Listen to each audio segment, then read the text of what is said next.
Hello hi ನಮಸ್ಕಾರ, welcome back to my YouTube channel. ನಾನು ನಿಮ್ಮ Srilatha Rajeev, makeup artist and makeup educator. ನಾವಿವತ್ತು ನಮ್ಮ ಸ್ಟುಡಿಯೋನಲ್ಲಿ ಓಣಂ ಲುಕ್ ಕ್ರಿಯೇಟ್ ಮಾಡಿದ್ವಿ.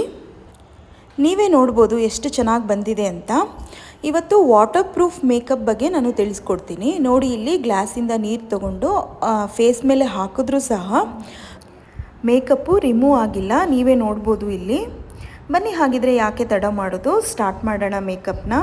ಇವತ್ತಿನ ಮೇಕಪ್ನಲ್ಲಿ ವಾಟರ್ ಪ್ರೂಫು ಜೊತೆಗೆ ಟ್ರಾನ್ಸ್ಫರ್ ಪ್ರೂಫ್ ಕೂಡ ನಾವು ತಿಳ್ಕೊಳ್ತಾ ಇದ್ದೀವಿ. ಯಾರೂ ವಿಡಿಯೋನ ಸ್ಕಿಪ್ ಮಾಡಿ ನೋಡಬೇಡಿ, ಯಾಕಂದರೆ ಟಿಪ್ಸು ಮತ್ತು ಟ್ರಿಕ್ಸ್ ಎಲ್ಲ ನಿಮಗೆ ಮಿಸ್ ಆಗೋ ಚಾನ್ಸಸ್ ಇರುತ್ತೆ. ಸೊ ಕಂಟಿನ್ಯೂಸ್ ಆಗಿ ನೋಡಿ. ಇವ್ರ ಫೇಸ್ನ ಫಸ್ಟು ನಾನು ಕ್ಲೀನ್ ಮಾಡ್ಕೊತಿದ್ದೀನಿ. ಇವ್ರ ಸ್ಕಿನ್ ಟೈಪ್ ಬಂದುಬಿಟ್ಟು ಆಯಿಲಿ ಸ್ಕಿನ್ ಆಗಿದೆ, ಸ್ವಲ್ಪ ಫೇರ್ ಇದ್ದಾರೆ ಇವರು. ನೋಡಿ, ಇಲ್ಲಿ ಫೇಸ್ನ ನಾನು ಫಸ್ಟು ವೆಟ್ ಟಿಶ್ಯೂಯಿಂದ ಕ್ಲೀನ್ ಮಾಡ್ಕೊತಿದ್ದೀನಿ. ನೀವು ಯಾವ ವೆಟ್ ಟಿಶ್ಯೂ ಬೇಕಾದರೂ ನೀವು ಯೂಸ್ ಮಾಡ್ಬೋದು ಕ್ಲೀನ್ ಮಾಡ್ಕೊಳ್ಳೋಕ್ಕೆ. ಇದಾದಮೇಲೆ ನಾನು ಮೇಕಪ್ ಫಿಕ್ಸರ್ನ ನಾನು ಫಸ್ಟೇ ಹಾಕ್ಕೊತಿದ್ದೀನಿ, ಯಾಕಂದರೆ ಇವತ್ತು ಮೇಕಪ್ ಲಾಂಗ್ ಲಾಸ್ಟ್ ಇರಬೇಕು, ವಾಟರ್ ಪ್ರೂಫ್ ಇರಬೇಕಲ್ವಾ. ಅದಕ್ಕೋಸ್ಕರ ಇದೊಂದು ಟ್ರಿಕ್ ಅಂತ ಅಂದ್ಕೊಳ್ಳಿ. ಮೇಕಪ್ ಫಿಕ್ಸರ್ನ ಫಸ್ಟೇ ನಾನು ಟೋನರ್ ಪ್ಲೇಸಲ್ಲಿ ಹಾಕ್ಕೊತಿದ್ದೀನಿ. ಇದಾದಮೇಲೆ ಇವ್ರದ್ದು ಆಯಿಲಿ ಸ್ಕಿನ್ ಇರೋದ್ರಿಂದ ನಾನು ವಾಟರ್ ಬೇಸ್ ಮಾಯ್ಶ್ಚರೈಸರ್ನ ಹಾಕ್ತಿದ್ದೀನಿ. ನಾನಿಲ್ಲಿ ಪಾಂಡ್ಸ್ ವಾಟರ್ ಬೇಸ್ ಮಾಯ್ಶ್ಚರೈಸರ್ನ ಹಾಕ್ಕೊತಿರೋದು. ನೀವು ಮೇಕಪ್ ಫಿಕ್ಸರು ಯಾವ ಕಂಪ್ನಿದು ಬೇಕಾದರೂ ಯೂಸ್ ಮಾಡ್ಬೋದು. ನಾನಿಲ್ಲಿ Swiss beauty makeup fixer use ಮಾಡಿದ್ದೆ, ಹೇಳೋದು ಮರ್ತಿದ್ದೆ. ಸೊ ಇವಾಗ ನಾನು ಹೇಳ್ತಿದ್ದೀನಿ ಅಷ್ಟೇ. ನಾವು ಯಾವುದೇ ಮಾಯ್ಶ್ಚರೈಸರು ಯೂಸ್ ಮಾಡ್ತೀವಿ ಅಂದರೆ ನಾವು ಅದನ್ನು ಚೆನ್ನಾಗಿ ಸ್ಕಿನ್ ಒಳಗಡೆ ಅಬ್ಸರ್ವ್ ಆಗಬೇಕು. ಅದು ಆ ಥರ ನಾವು ಒಂದು ಲೈಟಾಗಿ ಒಂದು ಮಸಾಜ್ ಕೊಡಬೇಕು. ಅಂಡರ್ ಐಯೂ ಅಷ್ಟೇ, ನಮಗೆ ಅಂಡರ್ ಐಯಲ್ಲಿ ಲೈನ್ಸ್ ಆಗಿರ್ಬೋದು ಅಥವಾ ಡ್ರೈನೆಸ್ ಇರ್ಬೋದು, ಆವಾಗ ನಾವು ಮಾಯ್ಶ್ಚರೈಸರ್ ಹಾಕೋದು ತುಂಬ ಇಂಪಾರ್ಟೆಂಟ್ ಆಗುತ್ತೆ. ನೀಟಾಗಿ ಅದು ಅಬ್ಸರ್ವ್ ಆಗೋ ಹಾಗೆ ನಾವು ಲೈಟಾಗಿ ಒಂದು ಮಸಾಜ್ ಕೊಡಬೇಕಾಗತ್ತೆ. ಸಮ್ಟೈಮ್ಸ್ ಏನಾಗುತ್ತೆ ಅಂದರೆ ನೆಕ್ಕು ಮತ್ತು ಇಯರ್ನ ನಾವು ಮರ್ತೇ ಬಿಟ್ಟಿರ್ತೀವಿ. ನಾವು ಅಲ್ಲಿ ಮಾಯ್ಶ್ಚರೈಸರ್ ಹಾಕೋದು ಕೂಡ ಅಷ್ಟೇ ಇಂಪಾರ್ಟೆಂಟ್ ಆಗುತ್ತೆ. ಇದಾದಮೇಲೆ ನಾನು ಆಯಿಲಿ ಸ್ಕಿನ್ ಅಂತ ಹೇಳಿದ್ರಲ್ವ, ಸೊ ಸಿಲಿಕಾನ್ ಬೇಸ್ ಮಾಯ್ಶ್ಚರೈಸರ್ನ ನಾನು ಹಾಕ್ತಾಯಿದ್ದೀನಿ. ನೀವು ನೋಡ್ಬೋದು, ಇಲ್ಲಿ ಯಾರೋ ಒಬ್ಬರು ಕಮೆಂಟ್ ಮಾಡಿದರು ಪ್ರಾಡಕ್ಟ್ನ ತೋರಿಸ್ಬಿಟ್ಟು ನೀವು ಹಾಕಿ ಅಂತ. ನಾನು ಆದಷ್ಟು ಪ್ರಾಡಕ್ಟ್ನ ತೋರಿಸ್ಬಿಟ್ಟು ಹಾಕ್ತಿದ್ದೀನಿ. ಇದು ಡೆಮೋ ಕ್ಲಾಸಲ್ಲಿ ನಾನು ಮಾಡಿರೋಂಥ ಲುಕ್ಕು. ಪ್ರಾಡಕ್ಟ್ಸ್ ಬಗ್ಗೆ ಯಾರಿಗಾದರೂ ಏನಾದರೂ ಡೌಟ್ ಇದ್ದರೆ ಕಮೆಂಟ್ ಬಾಕ್ಸಲ್ಲಿ ತಿಳಿಸಿ, ನಾನು ಅದಕ್ಕೆ ರಿಪ್ಲೈ ಮಾಡ್ತೀನಿ. ಇಲ್ಲಿನವರೆಗೂ ನಾನು ಕಮೆಂಟ್ಸ್ನ ಅಂದರೆ ರಿಪ್ಲೈ ಮಾಡ್ಕೊತಾನೆ ಬಂದಿದ್ದೀನಿ. ಅಲ್ಲೋ ಇಲ್ಲೋ ಏನಾದರೂ ಒಂದೊಂದು ಮಿಸ್ ಆಗೋಗಿತ್ತು ಕಮೆಂಟ್ಸ್ ಅಂದರೆ ಬೇಜಾರು ಮಾಡ್ಕೊಬೇಡಿ, ಇನ್ನೊಂದು ಸರಿ ಡೀಟೇಲ್ ಕೇಳಿ ನಾನು ಖಂಡಿತ ರಿಪ್ಲೈ ಮಾಡ್ತೀನಿ. ಇವಾಗ ಪ್ರೈಮರ್ ಎಲ್ಲ ಹಾಕ್ಕೊಳ್ತಾ ಇದ್ದೀನಿ, ನೀವು ನೋಡ್ಬೋದು. ಯಾರ್ಯಾರೆಲ್ಲ ಇನ್ನೂ ಸಬ್ಸ್ಕ್ರೈಬ್ ಮಾಡ್ಕೊಂಡಿಲ್ಲ ಅವ್ರಿಗೂ ಸಹ ಹೇಳ್ತೀನಿ, ಪ್ಲೀಸ್ ಸಬ್ಸ್ಕ್ರೈಬ್ ಮಾಡ್ಕೊಳ್ಳಿ. ಸಬ್ಸ್ಕ್ರೈಬ್ ಮಾಡಿಕೊಂಡು ಫಾಲೋ ಮಾಡೋಕ್ಕೆ ಸ್ಟಾರ್ಟ್ ಮಾಡಿದ್ರೆ ನಮಗೂ ಏನೋ ಒಂದು ಇನ್ನೂ ಜಾಸ್ತಿ ವೀಡಿಯೋಸ್ ಮಾಡಬೇಕು, ಇನ್ನೂ ಏನಾದರೂ ಹೇಳ್ಕೊಡ್ಬೇಕು ಅನ್ನೋ ಒಂದು ಇನ್ಸ್ಪಿರೇಷನ್ ಸಿಗುತ್ತೆ. ಅದಕ್ಕೋಸ್ಕರ ಹೇಳ್ತಿದ್ದೀನಿ. ನಾನಿಲ್ಲಿ ಕನ್ಸೀಲರ್ನ ಯೂಸ್ ಮಾಡ್ತಿದ್ದೀನಿ. ತುಂಬ ಡಾರ್ಕ್ ಸರ್ಕಲ್ ಏನಿಲ್ಲ ಇವ್ರಿಗೆ. ಸೊ ಮ್ಯಾಕ್ ಕನ್ಸೀಲರ್ ಪ್ಯಾಲೆಟಿಂದ ಡಾರ್ಕರ್ ಶೇಡ್ ತೊಗೊಂಡು ನಾನು ಎಲ್ಲೆಲ್ಲಿ ನನಗೆ ಅನ್ಇವನ್ ಟೋನ್ ಇದೆ ಅಂತ ಅನ್ನಿಸ್ತಿದೆ ಅಲ್ಲಿಂದ ನಾನು ಕರೆಕ್ಷನ್ ಅಂತ ಏನು ಹೇಳ್ತೀವಿ ಅದನ್ನು ನಾನು ಮಾಡ್ತಿದ್ದೀನಿ. ನೋಡಿ, ಇಲ್ಲಿ ಅಂಡರ್ ಐ ಡಾರ್ಕ್ ಇದೆ ಸ್ವಲ್ಪ ಲೈಟಾಗಿ. ಸೊ ನನಗೆ ಎಲ್ಲೆಲ್ಲಿ ಡಾರ್ಕ್ ಇದೆ ಅಲ್ಲಿ ನೋಡಿಕೊಂಡು ನಾನು ಬ್ರಷಿಂದನೇ ಅಪ್ಲೈ ಮಾಡಿಕೊಂಡು ಬ್ಲೆಂಡಿಂಗ್ನ ನಾನು ಸ್ಟಾರ್ಟ್ ಮಾಡ್ತೀನಿ. ಬ್ಲೆಂಡಿಂಗ್ ಮಾಡೋದು ಸಹ ತುಂಬ ಇಂಪಾರ್ಟೆಂಟ್ ಆಗುತ್ತೆ. ಅಂದರೆ ಕರೆಕ್ಟ್ ವೇನಲ್ಲಿ ನಾವು ಮಾಡಬೇಕು, ಇಲ್ಲಾಂದರೆ ಪ್ರಾಡಕ್ಟ್ ಎಲ್ಲ ನಮಗೆ ಬ್ಲೆಂಡರ್ಗೆ ಬಂದುಬಿಡುತ್ತೆ. ಯಾರಿಗಾದ್ರೂ ಕೋರ್ಸ್ ಬಗ್ಗೆ ಡೀಟೇಲ್ಸ್ ಬೇಕಿದ್ದರೂ ನನಗೆ ಕಾಂಟ್ಯಾಕ್ಟ್ ಮಾಡಿ, ನನ್ನ ನಂಬರ್ನ ಮೆನ್ಷನ್ ಮಾಡಿರ್ತೀನಿ. ಕೋರ್ಸ್ ಬಗ್ಗೆ ನಾನು ಡೀಟೇಲಾಗಿ ನಿಮಗೆ ಹೇಳ್ತೀನಿ. ನೀವು ಅಬ್ಸರ್ವ್ ಮಾಡ್ಬೋದು, ಇಲ್ಲಿ ನಾನಿಲ್ಲಿ ಆರೆಂಜ್ ಕರೆಕ್ಟರ್ನ ಸ್ಕಿಪ್ ಮಾಡಿದ್ದೀನಿ. ಏನಕ್ಕಂದರೆ ಇವ್ರಿಗೆ ಆರೆಂಜ್ ಕರೆಕ್ಟರ್ ಹಾಕಿ ಕನ್ಸೀಲರ್ ಹಾಕೋಷ್ಟು ಏನು ಡಾರ್ಕ್ ಸರ್ಕಲ್ ಇಲ್ಲ. ಸೊ ಆದ್ದರಿಂದ ಒಂದು ಶೇಡು ಡಾರ್ಕರು ಕನ್ಸೀಲರ್ ಹಾಕಿದ್ರೆ ಸಾಕಾಗುತ್ತೆ, ಕರೆಕ್ಟರ್ ಅವಶ್ಯಕತೆ ಇಲ್ಲ. ಓಕೆನಾ? ಇದು ಸ್ಟೆಪ್ಸು ನಿಮಗೆ ಗೊತ್ತಾಗಿದೆ ಅಂತ ಅಂದ್ಕೊತೀನಿ. ನೆಕ್ಸ್ಟು ನಾವು ಫೌಂಡೇಶನ್ ಸೆಲೆಕ್ಷನ್ ಮಾಡ್ಕೊಳ್ಳೋಣ. ಫಸ್ಟು ನಾನು ಚಾರ್ಮೆಸಿ ಮಿಲಾನೋ ವಾಟರ್ ಪ್ರೂಫ್ ಫೌಂಡೇಶನ್ ಹಾಕ್ಕೊಳ್ತಾ ಇದ್ದೀನಿ. ಇಲ್ಲಿ ಫೇರ್ ಶೇಡ್ ಹಾಕ್ಕೊಂಡು ಚೆಕ್ ಮಾಡ್ತಿದ್ದೀನಿ, ನೀವು ನೋಡ್ಬೋದು ಇಲ್ಲಿ. ಇದಾದಮೇಲೆ ನಾನು ಹುಡಾ ಬ್ಯೂಟಿದು ಬಕ್ಲಾವಾ ಶೇಡ್ ಹಾಕ್ಕೊಂಡು ಚೆಕ್ ಮಾಡ್ತಿದ್ದೀನಿ. ಬಕ್ಲಾವಾ ಶೇಡ್ ಬಂದು ಡಾರ್ಕ್ ಆಗ್ತಿದೆ, ಇದು ಚಾರ್ಮೆಸಿ ಮಿಲಾನೋ ಬಂದು ಲೈಟ್ ಕಲರ್ ಇದೆ. ಸೊ ಎರಡನ್ನೂ ಮಿಕ್ಸ್ ಮಾಡಿ ನಾನು ಇಂಗ್ಲಾಟ್ ಡ್ಯೂರೋಲಿನ್ ಅಂತ ಸಿಗುತ್ತೆ, ಅದು ಸಹ ನಾನು ಮ್ಯಾಜಿಕ್ ಡ್ರಾಪ್ ಅಂತ ಹೇಳ್ಬೋದು, ವಾಟರ್ ಪ್ರೂಫ್ ಆಗಿ ವರ್ಕ್ ಆಗುತ್ತೆ ಇದು. ಈ ಡ್ರಾಪ್ನ ಹಾಕ್ಕೊಂಡು ಚೆನ್ನಾಗಿ ವಾರ್ಮಪ್ ಮಾಡಿ ಫುಲ್ ಫೇಸ್ಗೆ ನಾನು ಅಪ್ಲೈ ಮಾಡ್ಕೊತಿದ್ದೀನಿ. ನೀವಿಲ್ಲಿ ನೋಡ್ಬೋದು, ಫುಲ್ ಫೇಸ್ಗೆ ನಾನು ಅಪ್ಲೈ ಮಾಡಿಕೊಂಡು ಬ್ಲೆಂಡ್ ಮಾಡ್ಕೊತೀನಿ. ಮತ್ತು ನೆಕ್ಕು ಮತ್ತು ಇಯರ್ಗೆ ಯಾವುದೇ ಕಾರಣಕ್ಕೂ ನಾನು ಮಿಸ್ ಮಾಡಲ್ಲ. ಇವರ ಹೆಸರು ಹೇಳೋದೇ ಮರ್ತೋಗಿದ್ದೆ ನಾನು. ಇವರು ಅಪ್ಸರಾ ಅಂತ, ನನ್ನ ಯೂಟ್ಯೂಬ್ ಸಬ್ಸ್ಕ್ರೈಬರ್ ಆ್ಯಕ್ಚುಲಿ. ಇವ್ರ ಮೇಕಪ್ ಎಲ್ಲ ತುಂಬ ಇಷ್ಟಪಟ್ಟು ಇನ್ಸ್ಟಾಗ್ರಾಮಲ್ಲಿ ಫಾಲೋ ಮಾಡಿ ನನಗೆ ಮಾಡೆಲ್ ಆಗಿ ಬಂದಿದ್ದಾರೆ ಇವತ್ತು. ಅದಕ್ಕೆ ನಾನು ತುಂಬ ಖುಷಿ ಪಡ್ತೀನಿ. ಎತ್ತಣ ಮಾಮರ ಎತ್ತಣಕ್ಕೆ ಹೋಗಿಲ್ಲೇ ಅಂತ ಫಾಲೋವರ್ಸ್ ಆಗಿದ್ದವರು ಬಂದು ನನಗೆ ಮಾಡೆಲ್ ಆಗಿದ್ದಾರೆ ಅಂತಂದರೆ ಏನೋ ಒಂಥರ ಖುಷಿ ಅನಿಸುತ್ತೆ.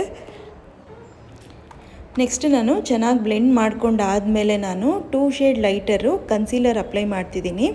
ನನಗಿಲ್ಲಿ ಇದು ಸ್ವಲ್ಪ ಫೇರ್ನೆಸ್ ಅಂತ ಅನ್ನಿಸ್ತಿದೆ. ಸೊ ಡೈರೆಕ್ಟಾಗಿ ನಾನು ಇನ್ನೊಂದು ಶೇಡ್ ಡಾರ್ಕರ್ ತೊಗೊಂಡು ಅಪ್ಲೈ ಮಾಡಿಬಿಟ್ಟು ಅದನ್ನು ನಾನು ಬ್ಲೆಂಡ್ ಮಾಡ್ಕೊತಿದ್ದೀನಿ. ನಿಮಗೆ ಬೇಕಂದರೆ ನೀವು ಸಪ್ರೇಟು ಮಿಕ್ಸ್ ಮಾಡಿಕೊಂಡು ಆಮೇಲೆ ಕೂಡ ನೀವು ಅಪ್ಲೈ ಮಾಡ್ಕೋಬೋದು. ನಿಮಗೆ ಕನ್ಫ್ಯೂಸ್ ಆಗುತ್ತೆ ಅನ್ನೋದಾದರೆ ಮೊದಲೇ ಮಿಕ್ಸ್ ಮಾಡಿಕೊಂಡು ಆಮೇಲೆ ಅಪ್ಲೈ ಮಾಡಿಕೊಂಡ್ರೆ ಬೆಟರು. ನನಗಿಲ್ಲಿ ಅಭ್ಯಾಸ ಇರೋದ್ರಿಂದ ಡೈರೆಕ್ಟ್ ಫೇಸ್ ಮೇಲೆ ಹಾಕ್ಕೊಂಡು ನಾನು ಬ್ಲೆಂಡ್ ಮಾಡಿಕೊಂಡೆ ಅಷ್ಟೇ. ನೆಕ್ಸ್ಟ್ ನಾನಿಲ್ಲಿ ಬ್ಲೆಂಡರಲ್ಲಿ ಏನಿರುತ್ತೆ ಪ್ರಾಡಕ್ಟು ಅದನ್ನೇ ತೊಗೊಂಡು ಐಸ್ ಮೇಲೂ ನಾನು ಐ ಬೇಸಾಗಿ ಹಾಕ್ಕೊತಿದ್ದೀನಿ. ಇದಾದಮೇಲೆ ನಾನು ಪಿಜ್ಜಾ ಪಫಿಂದ ಅಂಡರ್ ಐ ಲಾಕ್ ಮಾಡ್ತಿದ್ದೀನಿ. ಶುಗರ್ದು ಟ್ರಾನ್ಸ್ಲೂಷನ್ ಪೌಡರ್ ಇರುತ್ತೆ, ಅಂದರೆ ಇದು ವೈಟ್ ಕಲರ್ ಪೌಡರು. ಆಯಿಲಿ ಸ್ಕಿನ್ನವ್ರಿಗೆ ತುಂಬ ಬೆಸ್ಟ್ ಅಂತ ಹೇಳ್ಬೋದು. ಅಂದರೆ ಇದು ಬೇಕಿಂಗ್ ಅಂತ ಏನು ಹೇಳ್ತೀವಿ, ಬೇಕಿಂಗ್ ಅನ್ನೋ ವರ್ಡ್ ಕೇಳಿದ್ರೇ ನಿಮ್ಗೆ ಆಶ್ಚರ್ಯ ಆಗ್ಬೋದು, ಇದೇನಿದು ಕುಕ್ಕಿಂಗಲ್ಲಿ ಬರೋದು ಇದಕ್ಕೆ ಯೂಸ್ ಮಾಡ್ತಿದ್ದಾರಲ್ಲ ಅನ್ನೋ ಥರ.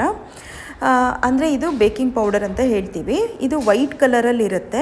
ನಮಗೆ ಎಲ್ಲಿ ಆಯಿಲು ಜಾಸ್ತಿ ಇದಾಗುತ್ತೆ ಬರುತ್ತೆ ಅಂತ ನಮಗೆ ಅನ್ನಿಸ್ತಾ ಇರುತ್ತೆ, ಅಲ್ಲಿ ನಾವು ಆ ಪಾರ್ಟಲ್ಲಿ, ಅಂದರೆ ಇವಾಗ ನಾನು ತೋರಿಸ್ತಾ ಇದ್ದೀನಿ ನೋಡಿ, ಮೌತ್ ಸರೌಂಡಿಂಗು ಮತ್ತು ಅಂಡರ್ ಐ ಲಾಕ್ ಮಾಡೋಕ್ಕೆ ಕೂಡ ನಾವಿದು ಪೌಡರ್ನ ಯೂಸ್ ಮಾಡ್ತೀವಿ. ಇದು ವೈಟ್ ಕಲರ್ ಆಗಿರುತ್ತೆ, ನೀವು ನೋಡ್ಬೋದು.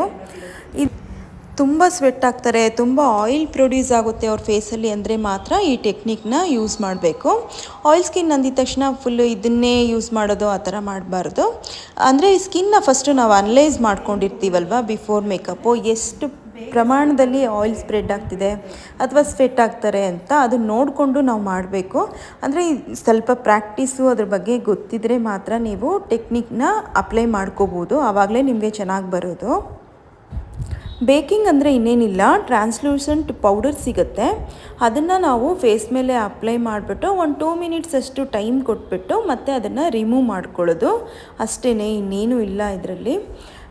ಜಸ್ಟ್ ನಾನು ಅದರಿಂದನೇ ಡಸ್ಟ್ ಔಟ್ ಮಾಡಿಕೊಂಡು ನೆಕ್ಸ್ಟು ನಾನು ಬ್ಲಷ್ನ ಅಪ್ಲೈ ಮಾಡ್ತಿದ್ದೀನಿ. ನಾನಿಲ್ಲಿ ಯೂಸ್ ಮಾಡ್ತಾ ಇರೋ ಪ್ಯಾಲೆಟ್ ಬಂದುಬಿಟ್ಟು ಮ್ಯಾಜಿಕ್ ಪ್ಯಾಲೆಟ್ಟು, ಲೈಟ್ ಶೇಡ್ನೇ ತೊಗೊಂಡಿದ್ದೀನಿ ಇವ್ರಿಗೆ. ಇದಾದಮೇಲೆ ನಾನು ಹೈಲೈಟರ್ ಹಾಕ್ತಾಯಿದ್ದೀನಿ. ಇಲ್ಲಿ ನಾನು ಲೈಟ್ ಕಲರೇ ಚೂಸ್ ಮಾಡಿಕೊಂಡು ಅಪ್ಲೈ ಮಾಡ್ಕೊತಿದ್ದೀನಿ. ಪ್ಯಾಲೆಟ್ ನೇಮ್ ಬಂದುಬಿಟ್ಟು ಫಾರೆವರ್ 52 ಅಂತ. ಇದು ನನ್ನ ಫೇವ್ರೆಟ್ ಪ್ಯಾಲೆಟು. ನೀವು ನೋಡಿರ್ಬೋದು ಪ್ರತಿಯೊಂದು ಇದರಲ್ಲೂ ನನಗೆ ಈ ಪ್ಯಾಲೆಟ್ ತುಂಬ ಇಷ್ಟ ಅಂತಂದ್ಬಿಟ್ಟು ನಾನು ಇದನ್ನೇ ಯೂಸ್ ಮಾಡೋದು ಯೂಶ್ವಲಿ. ಬೇರೆ ಪ್ಯಾಲೆಟ್ಗಳು ಇಷ್ಟ ಆಗುತ್ತೆ, ಬಟ್ ಇದ್ರ ಮೇಲೆ ನನಗೆ ಜಾಸ್ತಿ ಒಲವು ಪ್ರೀತಿ ಏನು ಬೇಕಾದ್ರೂ ಹೇಳ್ಬೋದು ನೀವು. ಇಷ್ಟ ಆಗುತ್ತೆ ಈ ಪ್ಯಾಲೆಟ್ ಅಷ್ಟೇ ನನಗೆ. ಇದಾದಮೇಲೆ ನೋಡಿ ನಾನು ಅವ್ರಿಗೆ ಸ್ಕಿನ್ಗೆ ಮ್ಯಾಚ್ ಮಾಡಿಕೊಂಡು ಲೈಟ್ ಕಲರೇ ಅಪ್ಲೈ ಮಾಡಿಕೊಂಡೆ. ಇದಾದಮೇಲೆ ನನಗೆ ಡಾರ್ಕ್ ಕಲರ್ ಲಿಪ್ಸ್ಟಿಕ್ ಬೇಕಾಗಿರೋದ್ರಿಂದ ನಾನು ಶಪೋರಲ್ ಅಂತ ಒಂದು ಲಿಪ್ಸ್ಟಿಕ್ ಪ್ಯಾಲೆಟ್ ಸಿಗುತ್ತೆ, ತುಂಬ ಚೆನ್ನಾಗಿದೆ ಇದು. ಈ ಪ್ಯಾಲೆಟಿಂದ ನಾನು ಲಿಪ್ಗೆ ಶೇಪ್ ಕೊಡ್ತಾಯಿದ್ದೀನಿ. ನೀವು ನೋಡ್ತಾ ಇರ್ಬೋದು ಇಲ್ಲಿ ಬ್ರೌನ್ ಕಲರ್ ನಾನಿಲ್ಲಿ ಅಪ್ಲೈ ಮಾಡ್ಕೊತಾ ಇದ್ದೀನಿ. ಬ್ರಷಿಂದನೇ ನಾನು ಶೇಪ್ ಕೊಡ್ತಾ ಇರೋವಂಥದ್ದು. ಮೇಲ್ಗಡೆ ನಮಗೆ ಎಮ್ ಶೇಪಲ್ಲಿ, ಕೆಳಗಡೆ ಲಿಪ್ಸ್ ಬಂದುಬಿಟ್ಟು ಯು ಶೇಪಲ್ಲಿ ಬಂದರೆ ನಮಗೆ ಆ ಶೇಪು ನಮಗೆ ನೀಟಾಗಿ ಕಾಣುತ್ತೆ. Please ignore my tired face because ತುಂಬಾ ಹುಷಾರಿರಲಿಲ್ಲ. ಸೊ ನನ್ನ ಡೆಮೋ ಕ್ಲಾಸ್ ನಾನು ತೋರಿಸಲೇಬೇಕಿತ್ತು ಸ್ಟೂಡೆಂಟ್ಸ್ಗೆ. ಸೊ ನಾನು ಕೆಲಸದ ಮೇಲೆ ತುಂಬ ಪ್ರೀತಿ ಇರೋದ್ರಿಂದ ನಾನು ಏನು ಮಾಡೋಕ್ಕಾಗಲ್ಲ, ನನ್ನ ವರ್ಕ್ ಮೇಲೆ ನಾನು ಕಾನ್ಸಂಟ್ರೇಷನ್ ಮಾಡಿದೆ. ನೋಡಿ ಇಲ್ಲಿ ಲಿಪ್ಸ್ಟಿಕ್ನ ನಾನು ಕಂಪ್ಲೀಟಾಗಿ ಅಪ್ಲೈ ಮಾಡಿಕೊಂಡೆ. ನೆಕ್ಸ್ಟು ನಾನು ಐಬ್ರೋ ಫಿಲ್ಲಿಂಗ್ ಮಾಡ್ಕೊತಾ ಇದ್ದೀನಿ. ನಾನು ಜಸ್ಟ್ ಇಲ್ಲಿ ಐಬ್ರೋ ನ್ಯಾಚುರಲಾಗೆ ಫಿಲ್ ಮಾಡ್ತಾಯಿದ್ದೀನಿ, ಹೈಲೈಟು ಆ ಥರ ಎಲ್ಲ ಇನ್ನೂ ಮಾಡೋಕ್ಕೆ ಹೋಗ್ತಿಲ್ಲ ಇವತ್ತು. ಜಸ್ಟ್ ನ್ಯಾಚುರಲಾಗಿ ಅವರ ಐಬ್ರೋ ಏನಿದೆ ಶೇಪು ಅದು ನೋಡಿಕೊಂಡು ಫಿಲ್ ಮಾಡಿಕೊಂಡೆ ಅಷ್ಟೇ. ಇದಾದಮೇಲೆ ನಾನು ಐ ಮೇಕಪ್ ಸ್ಟಾರ್ಟ್ ಮಾಡಿದ್ದೀನಿ. ಇಲ್ಲಿ ನನಗೆ ಯಾವುದೋ ಪ್ಯಾಲೆಟ್ ಇದು ಗೊತ್ತಿಲ್ಲ, ನಮ್ಮ ಸ್ಟೂಡೆಂಟ್ದೇ ಪ್ಯಾಲೆಟ್ ತೊಗೊಂಡು ನಾನು ಅದರಲ್ಲೇ ಮಾಡ್ತಾಯಿದ್ದೀನಿ ಇವತ್ತು. ಪ್ಯಾಲೆಟ್ ನೇಮ್ ಬೇಕಂದರೆ ನಾನು ತಿಳ್ಕೊಂಡು ಹೇಳ್ತೀನಿ ನಿಮಗೆ, ಕಮೆಂಟ್ ಬಾಕ್ಸಲ್ಲಿ ತಿಳಿಸಿದ್ರೆ. ನಾನಿಲ್ಲಿ ಬ್ರೌನ್ ಶೇಡು ಸೆಲೆಕ್ಟ್ ಮಾಡಿಕೊಂಡು ಬೇಸ್ ಕಲರಾಗಿ ಚೂಸ್ ಮಾಡ್ಕೊಂಡಿದ್ದೀನಿ, ಬ್ರೌನ್ ಕಲರು. ಎಬೋದ ಕ್ರೀಸ್ ಎಲ್ಲ ನಾನು ಅಪ್ಲೈ ಮಾಡ್ಕೊತಿದ್ದೀನಿ. ನೋಡಿ, ಯಾವುದೇ ಒಂದು ಹಾರ್ಡ್ ಲೈನು ಆ ಥರ ಏನೂ ಇಲ್ಲದೆ ನಾನು ನೀಟಾಗಿ ಬ್ಲೆಂಡ್ ಮಾಡಿಕೊಂಡೆ. ಇದಾದಮೇಲೆ ನಾನು ಕ್ರೀಸ್ ಲೈನ್ ಒಳಗಡೆ ನಾನು ಬ್ಲ್ಯಾಕ್ ಕಲರ್ ಫಿಲ್ ಮಾಡ್ಕೊತಾ ಬಂದೆ. ಇವತ್ತು ನಮ್ಮದು ಬ್ಲ್ಯಾಕ್ ಕಲರ್ ಸ್ಮೋಕಿ ಐಸ್ ಆಗಿರೋದ್ರಿಂದ ನಮ್ಮದು ಕಾನ್ಸೆಪ್ಟ್ ಬಂದುಬಿಟ್ಟು ಲೈಟು ಟು ಡಾರ್ಕೆಸ್ಟು ಆ ಥರ ಬಂದ್ರೇ ನಮಗೆ ಐ ಮೇಕಪ್ ಚೆನ್ನಾಗಿ ಬರೋದು. ಇಲ್ಲಿ ನಾನು ಸ್ಪೀಡಾಗಿ ತೋರಿಸ್ತಿದ್ದೀನಿ ಅಷ್ಟೇ. ನೀಟಾಗಿ ಇಲ್ಲಿ ಬ್ಲೆಂಡ್ ಮಾಡ್ಕೊಬೇಕಾಗತ್ತೆ. ನೋಡಿ ಇಲ್ಲಿ ಯಾವ ಥರ ತೋರಿಸ್ತಿದ್ದೀನಿ. ಕ್ರೀಸ್ ಲೈನ್ ಒಳಗಡೆ ಡಾರ್ಕೆಸ್ಟ್ ಬರಬೇಕು, ಎಬೋದ ಕ್ರೀಸ್ ಲೈನು ಲೈಟ್ ಕಲರು, ಅಂದರೆ ಅದೇ ಫ್ಯಾಮಿಲಿಗೆ ಸೇರಿರೋದಿದ್ರೆ ತುಂಬ ಚೆನ್ನಾಗಿ ಬರುತ್ತೆ. ನೋಡಿ ಇಲ್ಲಿ ಯಾವ ಥರ ಬ್ಲೆಂಡ್ ಮಾಡ್ತಿದ್ದೀನಿ ಅಂತ. ನೋಡಿ, ಇವಾಗ ಫಾರೆವರ್ 52 ಕಾಜಲ್ ಹಾಕ್ಕೊತಾ ಇದ್ದೀನಿ. ಕಾಜಲ್ ಹಾಕ್ಕೊಂಡು ಮತ್ತೆ ಬ್ಲ್ಯಾಕ್ ಕಲರ್ ಐ ಶ್ಯಾಡೋ ತೊಗೊಂಡು ಅದನ್ನು ಸಹ ನಾನು ಬ್ಲೆಂಡ್ ಮಾಡ್ಕೊತಿದ್ದೀನಿ. ಆವಾಗ ನಮಗೆ ಸ್ಮೋಕಿ ಎಫೆಕ್ಟ್ ಅನ್ನೋದು ತುಂಬ ಚೆನ್ನಾಗಿ ಬರುತ್ತೆ. ಇಲ್ಲಿ ನೋಡಿ, ಅದೇ ಬ್ರಷಿಂದ, ಸ್ಪೂಲಿ ಬ್ರಷ್ ಅಂತ ಹೇಳ್ತಾರೆ, ಅದೇ ಬ್ರಷಿಂದ ನಾನು ಬ್ಲೆಂಡ್ ಮಾಡ್ಕೊತಾ ಇದ್ದೀನಿ. ಐ ಮೇಕಪ್ ಆದಮೇಲೆ ನಾನು ಮಸ್ಕರ ಹಾಕ್ಕೊತಾ ಇದ್ದೀನಿ ಲ್ಯಾಶಸ್ಗೆ. ಇದಾದಮೇಲೆ ನಾನು ವಾಟರ್ ಲೈನ್ ಕಾಜಲ್ ಹಾಕ್ಕೊಂಡೆ. ಅವ್ರಿಗೆ ಸ್ವಲ್ಪ ನೀರು ಬರೋ ಪ್ರಾಬ್ಲಮ್ಮು ಇದು ಇತ್ತು ಅಂತ ಕಂಫರ್ಟಬಲ್ಗೋಸ್ಕರ ನಾನು ಅವ್ರಿಗೆ ಕೊಟ್ಟಿದ್ದೀನಿ. ನೋಡಿ, ಇಲ್ಲಿ ನಾನೇ ಮಿರರ್ ಇಟ್ಕೊಂಡು ಅವ್ರಿಗೆ ಹೆಲ್ಪ್ ಮಾಡ್ತಾಯಿದ್ದೀನಿ. ಇದನ್ನು ಸಹ ನಾನು ಆಮೇಲೆ ಬ್ಲ್ಯಾಕ್ ಕಲರ್ ಐ ಶ್ಯಾಡೋಯಿಂದ ಬ್ಲೆಂಡ್ ಮಾಡಿಕೊಂಡೆ. ನಾನು ಕಂಪ್ಲೀಟಾಗಿ ಐವರೆಗೂ ಹಾಕ್ಕೊಂಡಿಲ್ಲ, ಆಫ್ವರೆಗೂ ಸ್ಟಾಪ್ ಮಾಡಿ ಅಲ್ಲಿಂದ ನಾನು ಬ್ಲೆಂಡ್ ಮಾಡಿಕೊಂಡೆ. ಅಂದರೆ ನನಗೆ ಲೈಟ್ ಟು ಡಾರ್ಕಿಶ್ ಥರ ಬೇಕಿತ್ತು ವಾಟರ್ ಲೈನಲ್ಲಿ. ಕಾನ್ಸೆಪ್ಟ್ ನನಗೆ ಅದೇ ಥರ ಇತ್ತು, ಇದೇ ಥರ ಐ ಮೇಕಪ್ ಬೇಕು ಅಂತ. ಸೊ ನಾನು ಅದೇ ಟಾರ್ಗೆಟ್ ಇಟ್ಕೊಂಡು ಹಾಗೆ ಮಾಡಿದೆ ಅಷ್ಟೇ. ಇದಾದಮೇಲೆ ನಾನು ನೋಸ್ ಕಂಟ್ರೋಲ್ ಮಾಡ್ತಿದ್ದೀನಿ. ಇಲ್ಲಿ ನೋಡಿ, ಇಲ್ಲಿ ನಾನು ಯಾವ ಥರ ಮಾಡ್ತಿದ್ದೀನಿ ಅದೇ ಥರನೇ ಮಾಡ್ಕೋಬೇಕು. ಇವರು ನೋಸು ಸ್ವಲ್ಪ ದೊಡ್ಡದಿದೆ ಅಂತ ಅನ್ನಿಸ್ತು. ಸೊ ನಾನು ನೋಸ್ ಇಲ್ಲಿ ಕಂಟೋರಿಂಗ್ ಮಾಡ್ತಾಯಿದ್ದೀನಿ. ರೈಟ್ ವೇನಲ್ಲಿ ನಾವು ಇದು ಕಂಟೋರಿಂಗ್ ಮಾಡಿದ್ರೆ ನೋಸು ಸ್ಲಿಮ್ಮಾಗಿ ಕಾಣುತ್ತೆ. ನಾವು ಅದೇ ರಾಂಗ್ ಮೆಥಡಲ್ಲಿ ಮಾಡಿದ್ರೆ ನೋಸ್ ಇನ್ನೂ ದೊಡ್ಡದಾಗೂ ಕಾಣುತ್ತೆ. ಎಲ್ಲ ನಾವು ಹೇಗೆ ಟೆಕ್ನಿಕ್ ಯೂಸ್ ಮಾಡ್ತೀವಿ ಅನ್ನೋದ್ರ ಮೇಲೆ ಡಿಪೆಂಡು. ಇವರು ಫೇಸು ಆಲ್ರೆಡಿ ಸ್ಲಿಮ್ಮಾಗೇ ಇದೆ, ಆದ್ದರಿಂದ ತುಂಬ ಏನು ನಾನು ಕಂಟೋರಿಂಗ್ಗೆ ಪ್ರಿಫರೆನ್ಸ್ ಕೊಡ್ತಿಲ್ಲ, ತುಂಬ ಲೈಟಾಗಿ ಮಾಡ್ತಿದ್ದೀನಿ. ನೀವಿಲ್ಲಿ ನೋಡ್ತಾ ಇರ್ಬೋದು.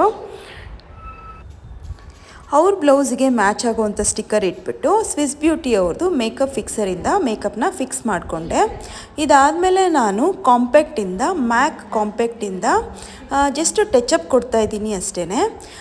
ಇದೆಲ್ಲನೂ ವಾಟರ್ ಪ್ರೂಫು ಟೆಕ್ನಿಕ್ ಆಗಿರುತ್ತೆ ನಿಮಗೆ. ನಾನು ಮೊದಲೇ ನಿಮಗೆ ಹೇಳಿರೋ ಹಾಗೆ ವಾಟರ್ ಪ್ರೂಫ್ ಟೆಕ್ನಿಕ್ ತೋರಿಸ್ತೀನಿ ಅಂತಂದಿದ್ದೆ. ಕಂಪ್ಲೀಟ್ ಆದಮೇಲೆ ನಿಮಗೆ ಹೇಗೆ ನಾವು ವಾಟರ್ ಪ್ರೂಫು ಅಚೀವ್ ಮಾಡಿದ್ದೀವಿ ಅಂತ ನಾನು ನಿಮಗೆ ತೋರಿಸ್ತೀನಿ. ನೋಡಿ, ಇಲ್ಲಿ ಗ್ಲಾಸಲ್ಲಿ ನೀರು ತೊಗೊಂಡು ನಾನು ಫೇಸ್ ಮೇಲೆ ನೀರು ಹಾಕ್ಕೊತಿದ್ದೀನಿ. ಫೇಸ್ ಮೇಲೆ ನೀರು ಕೂಡ ಅದು ನಿಲ್ತಾ ಇಲ್ಲ. ಜೊತೆಗೆ ನಮಗೆ ಟಿಶ್ಯೂನಲ್ಲಿ ನಾನು ಟೆಸ್ಟ್ ಮಾಡ್ತಾಯಿದ್ದೀನಿ, ಆವಾಗಲೂ ಸಹ ಮೇಕಪ್ಪು ರಿಮೂವ್ ಆಗ್ತಾ ಇಲ್ಲ ನಮಗೆ. ನೋಡ್ತಾ ಇರ್ಬೋದು ನೀವಿಲ್ಲಿ ಪ್ರೆಸ್ ಮಾಡ್ತಾಯಿದ್ದೀನಿ, ಟಿಶ್ಯೂಗೂ ಸಹ ಮೇಕಪ್ ಬರಲಿಲ್ಲ. ಜೊತೆಗೆ ಅವ್ರದ್ದು ಸ್ಕಿನ್ ಮೇಲೂ ಸಹ ಮೇಕಪ್ ಹೋಗಲಿಲ್ಲ ನಮಗೆ. ನಾನು ಇನ್ನೊಂದು ಸರಿ ನೀರು ಹಾಕಿ ಝೂಮಲ್ಲಿ ನಿಮಗೆ ತೋರಿಸ್ತಾ ಇದ್ದೀನಿ ನೋಡಿ. ಮತ್ತು ನಾನು ಎರಡನೇ ಸರಿ ನೀರು ಹಾಕಿಬಿಟ್ಟು ಮತ್ತೆ ಟಿಶ್ಯೂನಲ್ಲಿ ನಾನು ಪ್ರೆಸ್ ಮಾಡಿದ್ರೂ ಮೇಕಪ್ ಒಂಚೂರು ಏನೂ ಆಗಿಲ್ಲ. ಟಿಲ್ ಈವ್ನಿಂಗ್ವರೆಗೂ, ನಾವು ಮಾರ್ನಿಂಗ್ ಮಾಡಿದ್ದು ಡೆಮೋ, ಈವ್ನಿಂಗ್ವರೆಗೂ ಏನೂ ಆಗಿಲ್ಲ ಮೇಕಪ್ಪು, ಅಷ್ಟು ಚೆನ್ನಾಗಿದೆ. ನೀವೇ ನೋಡ್ತಾ ಇರ್ಬೋದು ಇವಾಗ ಹೇಗೆ ಫಸ್ಟ್ ಮೇಕಪ್ ಇತ್ತೋ ಇವಾಗಲೂ ಹಾಗೇ ಇದೆ. ಟಿಶ್ಯೂಗೂ ಬಂದಿಲ್ಲ, ಅವ್ರ ಸ್ಕಿನ್ ಮೇಲಿಂದನೂ ಹೋಗಿಲ್ಲ. ಈ ಟೆಕ್ನಿಕ್ ಎಲ್ಲ ನಿಮಗೆ ಇಷ್ಟ ಆಯಿತು ಅಂತ ಅಂದ್ಕೊಂಡಿದ್ದೀನಿ. ಮೇಕಪ್ಪು ಕಂಪ್ಲೀಟ್ ಆದಮೇಲೆ ನೋಡಿ ನೀವು ಎಷ್ಟು ಚೆನ್ನಾಗಿ ಬಂದಿದೆ ಮೇಕಪ್ ಅಂತ. ನಾನು ಹೇಳ್ತಾ ಇರೋ ನಿಮ್ಗೆ ಏನಾದರೂ ಅರ್ಥ ಆಗಲಿಲ್ಲ ಅಥವಾ ಏನಾದರೂ ಕಾಮಿಡಿ ಅಂತ ಅನ್ನಿಸ್ತು ಅಂದರೂ ಅದನ್ನು ಕಮೆಂಟ್ ಬಾಕ್ಸಲ್ಲಿ ತಿಳಿಸಿ. ನಾನು ಸ್ವಲ್ಪ ಚೇಂಜ್ ಮಾಡಿಕೊಂಡು ಎಕ್ಸ್ಪ್ಲೇನ್ ಮಾಡೋದಕ್ಕೆ ಟ್ರೈ ಮಾಡ್ತೀನಿ. ಇದಾಗಿತ್ತು ಇವತ್ತಿನ ವಿಡಿಯೋ. Thanks for watching.